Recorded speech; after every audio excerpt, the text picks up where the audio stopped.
नमस्कार दोस्तों, कैसे हैं आप लोग। हम पढ़ रहे हैं संविधान के ऐतिहासिक विकास क्रम को, जिसमें हमने यह देखा कि किस प्रकार से अंग्रेजों ने एक कंपनी की स्थापना इंडिया में की व्यापार करने के उद्देश्य से, और उसको नियंत्रित करने के लिए और उसका प्रबंध कार्य करने के लिए समय समय पर कई एक्ट पारित किए, जिसमें अभी तक हम लोग पढ़ चुके हैं 1726 का राजलेख अधिनियम, 1773 का रेगुलेटिंग एक्ट, 1781 का एक्ट ऑफ सेटलमेंट, 1784 का पिट्स इंडिया एक्ट। अब हम पढ़ेंगे 1813 का राजलेख अधिनियम, 1833 का राजलेख अधिनियम और 1853 का राजलेख अधिनियम। 1600 में कंपनी की स्थापना होने के पश्चात 1726 का राजलेख अधिनियम आया। 1726 के राजलेख अधिनियम द्वारा कंपनी की शक्ति को बढ़ा दिया गया, और जब 1757 ईस्वी में प्लासी का युद्ध हुआ और नवाब सिराजुद्दौला की हार होती है, अंग्रेज जीत जाते हैं।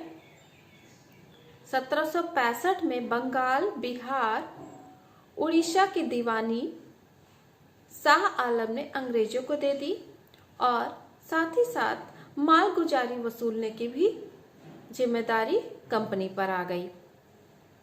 कंपनी के सदस्य अब मनमाने ढंग से भारतीयों का शोषण करने लगे। अधिक से अधिक धन लूटना उनका उद्देश्य हो गया। वहीं दूसरी तरफ कंपनी का व्यापार घाटे में जा रहा था।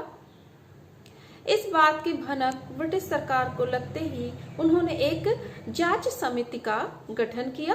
उस जांच समिति ने यह रिपोर्ट लगाई कि कंपनी में बहुत सारी कमियां हैं, उसको दूर करने के लिए ब्रिटिश सरकार ने 1773 का रेगुलेटिंग एक्ट पारित किया।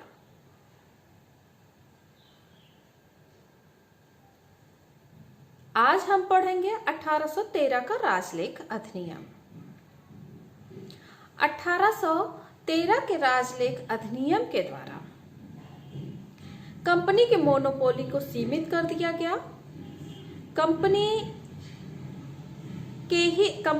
ही केवल भारत में व्यापार कर सकती थी अभी तक, किंतु अब अन्य ब्रिटिश नागरिक भी कंपनी में आकर के व्यापार कर सकते थे, लेकिन कुछ उन पर निर्बंधन भी लगाए गए थे। कंपनी के मोनोपोली दो जगह भी बरकरार थी, चीन के साथ व्यापार और पूर्वी देशों के साथ चाय के व्यापार में।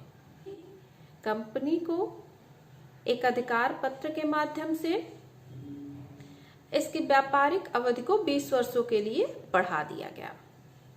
अब देखते हैं 1833 का चार्टर अधिनियम।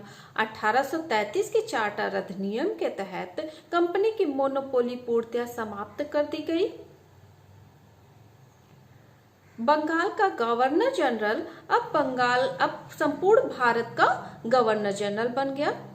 प्रथम गवर्नर जनरल विलियम बेंटिंग है, और जो परिषद थी कंपनी की, उसमें चौथे सदस्य के रूप में एक विधि सदस्य को भी शामिल किया गया, जो विधिक मामलों पर विधि बनाएगा।